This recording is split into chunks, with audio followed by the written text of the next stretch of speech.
Aujourd'hui, j'aimerais m'entretenir avec vous d'un sujet qui, je crois, est extrêmement important, la compréhension de ce que Dieu est capable de faire au-delà des circonstances qui nous entourent.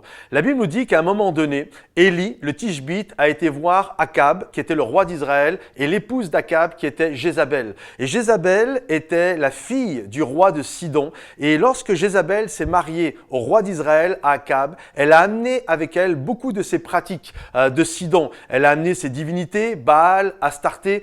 Elle a fait construire des temples en Israël. Et puis là, il se passait toutes sortes de choses mauvaises, de la confusion. Les Juifs allaient là-bas, se prostituaient avec des divinités, se prostituaient avec littéralement même des vraies prostituées sacrées qui étaient là. Enfin, il y a toutes sortes de confusions. Et lorsque Élie a vu ça, son cœur a été déchiré en se disant, ce n'est pas possible que ça prenne place au milieu du peuple de Dieu, au milieu du pays qui avait été destiné pour que coule le lait et le miel. Alors Élie a été voir Akab et Jézabel et il leur a dit, voilà, parce que vous avez fait ça et parce que vous n'avez pas compris que la vraie bénédiction, c'est d'adorer Dieu, que la vraie bénédiction, c'est l'Éternel qui la donne et pas toutes vos fausses divinités. Alors il ne va plus y avoir de pluie ces années qui arrivent, si ce n'est à ma parole. Et Élie est parti. Et je vous fais une histoire extrêmement courte. Il est passé près d'un torrent de Kérit et puis une fois que le torrent s'est asséché, la Bible nous dit que Élie est parti et il a été à Sarepta. Et à Sarepta, il a été voir une veuve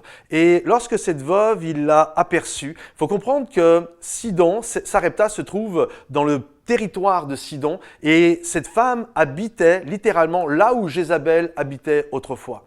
Et lorsque Élie voit cette femme qui est entourée d'impossibilités, elle n'est pas dans le bon pays, elle n'est pas dans le pays où coule le lait et le miel, elle n'a pas les bonnes divinités. Dans son pays, on prie Baal, on prie pas l'Éternel. Elle est entourée de circonstances défavorables aussi, dans le sens où elle a perdu son mari, elle est veuve, la personne qui devait prendre soin d'elle, il n'y a plus personne qui est là pour veiller sur elle. Elle a un enfant, une bouche à nourrir. Bref, sa situation est complètement catastrophique. Et lorsque Élie la voit, il va lui demander quelque chose d'extrêmement surprenant. Il va dire à cette femme, qu'est-ce que tu fais?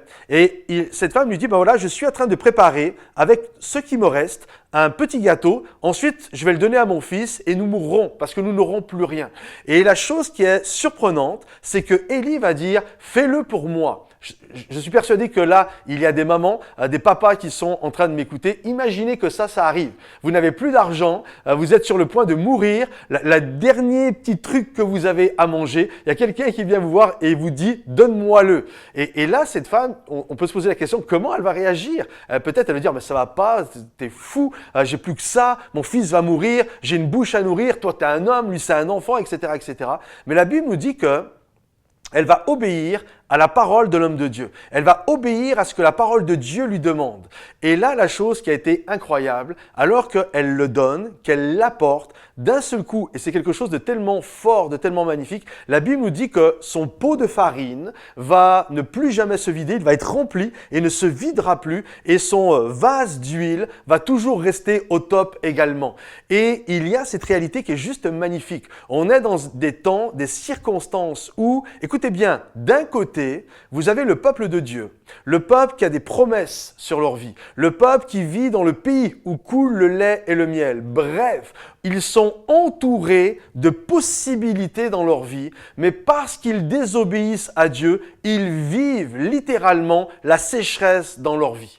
Et de l'autre côté, il y avait cette veuve à Sarepta qui, elle, était entourée d'impossibilités. Elle n'avait pas le bon Dieu. Elle n'était pas dans le bon pays. Il n'y avait aucune promesse qui était liée à son pays. Il n'y avait rien pour elle. Elle était veuve. Elle avait un enfant à charge. Elle était juste entourée d'impossibilités. Mais parce qu'elle a mis sa confiance en l'Éternel, alors elle a vu un miracle. Le pot de farine ne s'est jamais vidé. Ensuite, le vase d'huile ne s'est jamais vidé. Elle a connu miracle sur miracle. Elle a connu la bénédiction, alors que les autres qui étaient bénis normalement ont connu la sécheresse. Elle a mis sa foi et sa confiance en Dieu. Elle a été bénie. Alors aujourd'hui, quelle que soit votre situation, quelles que soient les circonstances qui vous entourent, que vous ayez l'impression de ne pas être né dans le bon pays, de ne pas avoir le bon compte en banque ou je ne sais quoi, j'aimerais vous dire, faites confiance à Dieu. Obéissez en sa parole et l'Éternel va vous bénir. Soyez bénis.